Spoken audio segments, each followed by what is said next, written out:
So Juliette, what are you doing? I'm just gathering loganberries and black currants and some strawberries to make a nice smoothie, and also to finish making Giles's birthday cake. So Juliette, I just want to ask you a few questions about longevity. Yeah. So obviously I'm 49 years young. Why can the berries help your longevity? How does berries help longevity? Well, they're filled with antioxidants, so the antioxidants help to break down the free radical damage in the body, which is kind of the aging process. So the antioxidants, the kind of vitamin C content, also the phytonutrients within the fruit and the berries, the vitamin C, all of these are amazing to help protect our cells. And what is the anthocyanin? What's that? So the anthocyanin is the purple pigment, so it's found more in the black currants and also in elderberries, not so much in the loganberries. There's probably a little bit, but it's that kind of purple pigment. And the anthocyanins are immune regulators, so they're really supporting the immune system, they're boosting the immune system, so they're helping us to really fight off illness and disease. And we're growing this food here it's a raised bed, it's a no-dig raised bed, but almost like in a forest garden style. Yeah, we've got loads of different layers to it. So we've got the loganberries, we've got the strawberries, and then we've got black currants. Grapevine there, and leeks, is it? Yeah, leeks, and then we've got you've got to have that in a bed, don't here. you? What else have we got here? So we've got the marigolds growing to keep the bugs away. We've got currants here. We've got raspberries. We've got rosemary, helping to keep the bugs away. We've got gooseberries there. What happened to the? Unfortunately, the courgettes that were here got eaten by our friend the slug. But we've got them elsewhere. But we've got them elsewhere. So sometimes you can't always. That's what got eaten there. Oh, it's still going though. Just about. And then rosemary. Can you tell us about how rosemary helps? Yeah, so longevity. So rosemary is amazing for the mind, for the memory. So it's very neuroprotective, so it helps you recall information, helps protect the mind. It's also very good for the muscles, so for muscle aches, things like that. So they say rosemary for remembrance because it's linked to our ancestors and remembering those who have passed, but also for remembrance. So rosemary for remembrance, it will help you to keep remembering. Wonderful. And then the other element I wanted you to talk about is just the it's just the all you need. How does all you need help with longevity? So the All You Need has been designed to give us the nutrients that we need in our body. So essential nutrients like vitamin D, so important for so many functions within our body. Vitamin C, which is an amazing protector of the body. You've got the medicinal mushrooms, super important for the brain health and for our well-being. The mushrooms in there, reishi, chaga, lion's mane, are all said to be keys to longevity, according to the Chinese emperors. They viewed them as like the king and queen of immortality, the reishi and the chaga. Lion's mane has been shown to be very, very good for neuroprotectivity, so for supporting the brain. And did you mention vitamin D? Vitamin D, we said vitamin D, yeah.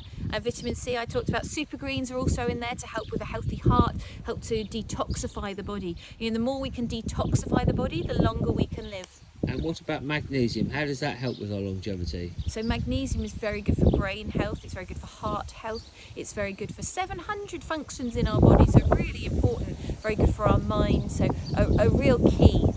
And Juliette, this is a vegan product, gluten-free, non-GMO. How does a vegan diet help longevity? So the more plant-based we can be, if we're on a plant-based diet, then what this is pushing us towards is really the greens, the nutrients, the whole foods are much easier on the body to digest, much easier to break down and give us a whole range of phytonutrients which are so important to help us thrive. This has also got B12 in it, which is really important for our mental health and our physical health. So Juliette, vegans recently have been criticised and there's that maybe it's better if we eat animal products. What would you say to that?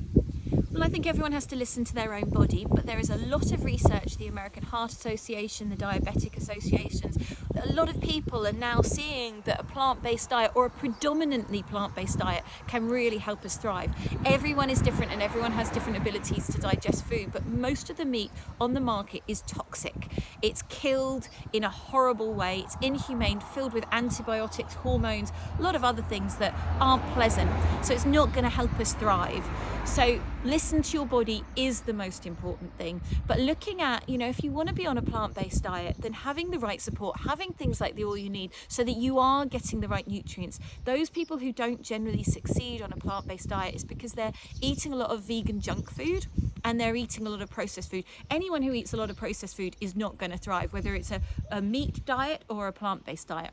So it's getting whole foods into your diet, unrefined foods, eating as close to the earth as we possibly can. Could you talk a little bit about essential fats? It's one of the arguments against veganism, that if that we need these omega 3, 6 and 9 essential fats. So how do we get that on a plant-based diet, and how can maybe All You Need help with that? So essential fats are really, really important for us. This has got MCT, which is a fat which is very good for the body and the brain. Fat is a building block for so much of our life, like protein is. We need fat for our brain to function properly. So if you're on a plant-based diet, having things like blue-green algae, a great source of EPA and DHA. This has already been converted. Marine phytoplankton is another one.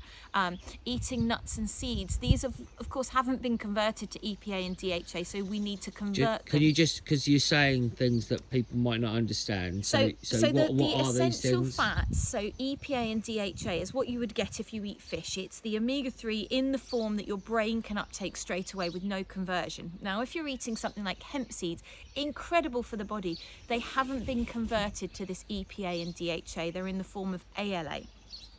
So what happens is your body has to go through a conversion process.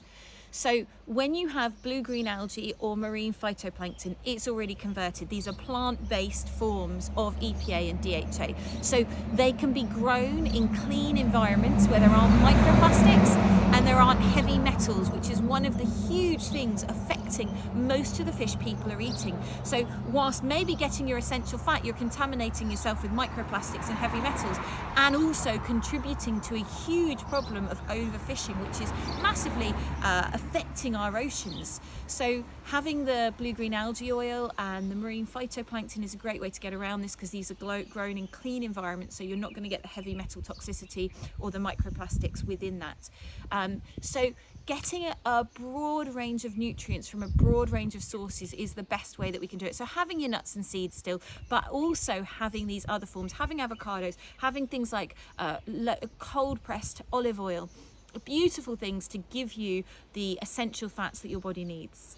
So in the old times, say, if people were living in these lands thousands of years ago, how would they have maintained their health? Because they wouldn't have had access possibly to some of these foods you're talking about, these blue-green algae.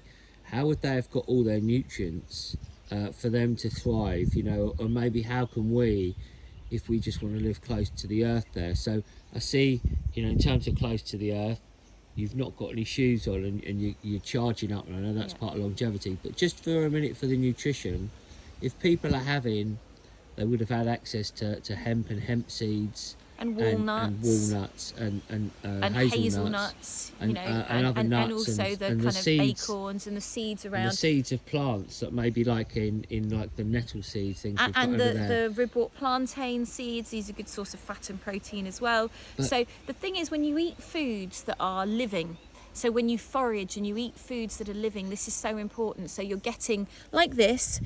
For me, having the All You Need is great, but I want to add living foods to that as well. These are high, dense nutrient foods in the All You Need. But having things like this that are freshly picked, contain your bacteria that you need, contain the nutrients. They contain seeds. In fact, the loganberry's got lots of seeds in them, which are very good for your digestive system. So, getting out and foraging, always cross-referencing what you're getting is really important. But foraging, you're getting so many more nutrients from you, and it's from your local environment. And what you're doing is you're bringing yourself also into the present moment, because when you're out foraging, you're looking around. Where am I?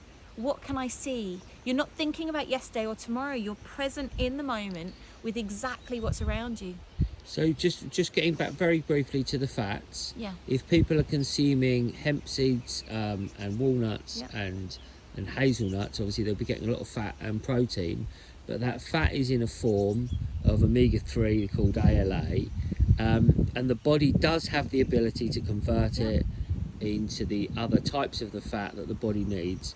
if you have the right enzymes, if you have the right Exactly. bacterial balance in your gut. But that is completely possible. Yeah, But totally. some people, because of the lack of good bacteria and the lack of the right enzymes, they may not be able to do it.